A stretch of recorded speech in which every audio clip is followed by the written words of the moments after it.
Hello my YouTube watchers, welcome back to my channel Staviksha vlogs.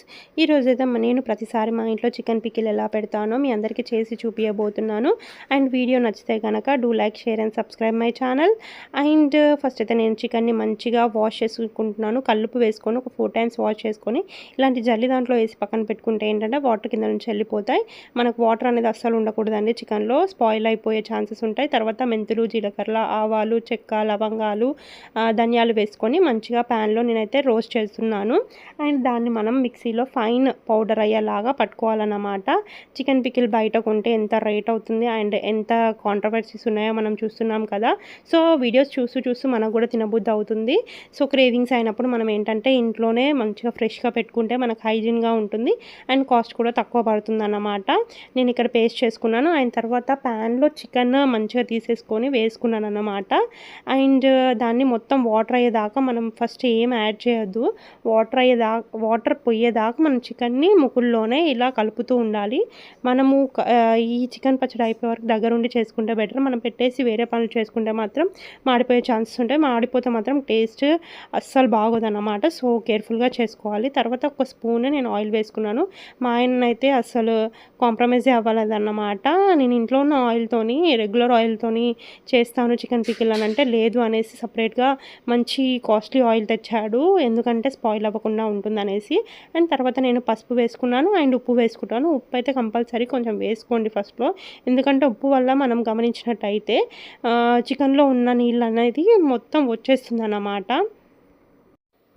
తర్వాత మూత పెట్టేసి ఒక 2 minutes ఆగండి. తర్వాత మనము లిడ్ ఓపెన్ చేసి చూస్తే కనుక మనకు వాటర్ అంతా ఇలా బయటకు వచ్చి ఉంటుంది. దాన్ని మొత్తం వాటర్ ఆవిరైపోయి డ్రై అయిపోయే వరకు చికెన్ని మనము ఇలా వేయించుతూ ఉండాలి. సో ఫైనల్గా ఇలా రావాలన్నమాట చికెన్.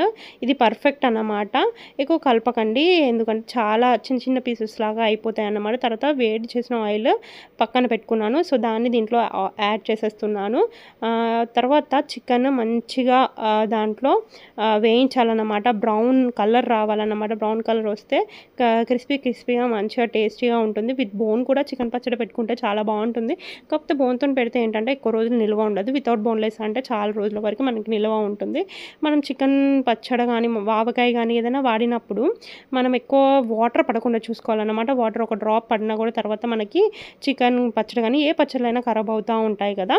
సో తర్వాత నేను ఫ్రెష్లీ పట్టుకున్నాను అనమాట. ఈ చికెన్ పచ్చడి పెట్టే ముందు రోజే నేను ఈ అల్లం వెల్లుల్లి పేస్ట్ పట్టుకున్నాను. అది కొంచెం ఎక్కువనే వేసుకోండి, గ్రేవీ అనేది ఎక్కువ వస్తుంది దాంట్లో.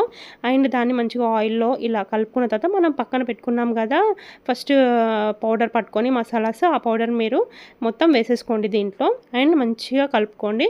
అండ్ దాని తర్వాత మనకు మెయిన్ ఇంగ్రీడియంట్స్ వచ్చేసి కారం ఉప్పు మీ అందరి కోసం ఒక టిప్ అన్నమాట. ఇది తెలిసి ఉంటే పర్లేదు, తెలియని వాళ్ళ కోసం చెప్తున్నాను. ఏంటంటే మనము కర్రీస్లో కానీ పచ్చళ్ళలో కానీ ఉప్పు ఎంత వేస్తామో కారం కూడా అంత వేస్తే మనకి ఏది తక్కువ కాకుండా ఉంటుంది. కర్రీస్లో టేస్ట్ బ్యాలెన్స్గా ఉంటుంది అన్నమాట. అండ్ ఇప్పుడు కొత్త కారం వస్తుంది కాబట్టి ఆ కారంతో పచ్చడి కానీ కర్రీస్ కానీ చేసుకుంటే ఆ టేస్టే డిఫరెంట్గా ఉంటుంది. డిఫరెంట్గా కాదండి, అమోఘంగా ఉంటుంది కదా. అండ్ నేను ఉప్పు కారం అయితే ఇక్కడ పచ్చళ్ళలో వేసేసుకున్నాను అండ్ కలుపుతూ ఉన్నాను. అండ్ ఎట్ లాస్ట్ మన మెయిన్ ఇంగ్రీడియంట్ వచ్చేసి ఇంకొకటి ఉందన్నమాట, నిమ్మకాయ మంచిగా దూరగా ఉన్నాయి తీసుకుంటే బెటర్. ఎల్లోగా ఉన్నాయి తీసుకుంటే ఏంటంటే కొంచెం స్వీట్ టేస్ట్ ఉంటాయి కదా, అంత బాగోదన్నమాట. ఒక 4-5 నిమ్మకాయలు అయితే 1 kgకి సరిపోతాయి. అలా తీసుకొని మీరు వేసేసుకోండి. అండ్ ఇదైతే ఎక్కువ రోజులే నిలువ ఉంటుందండి ఎప్పుడైతే మనము దీంట్లో ఒక డ్రాప్ కూడా తర్వాత వాటర్ పడకుండా కాపాడుకుంటే మాత్రం. అండ్ మన ఇంట్లో వాళ్ళైతే ఇంకా ఉంచుతారా 2-3 months దాకా. నా పచ్చడిని అయితే ఒక 10 daysలో అయిపోయిందన్నమాట. కొంచెం మమ్మీ వాళ్ళకి, అత్తమ్మ వాళ్ళకైతే అందరికీ పంపించానన్నమాట. అండ్ నిమ్మకాయ అయితే ఇక్కడ పిండుకుంటున్నాను. వేరే మనం ఆన్లైన్లో చూస్తూ ఉంటాం కదా పచ్చళ్ళు, అందరు తింటూ ఉంటారు కదా. సో అవి చూసి మనకు క్రేవింగ్స్ అవుతాయి. సో ఆన్లైన్లో పెట్టుకొని అంత డబ్బులు వేస్ట్ చేసే బదులు హైజీన్గా ఇంట్లోనే చేసుకుంటే మాత్రం మనకి ఎక్కువ రోజులు నిల్వ ఉంటుంది అండ్ టేస్టీగా ఉంటుంది. ఈ వీడియో మీకు నచ్చినట్లయితే please like, share and subscribe my channel. By bye guys.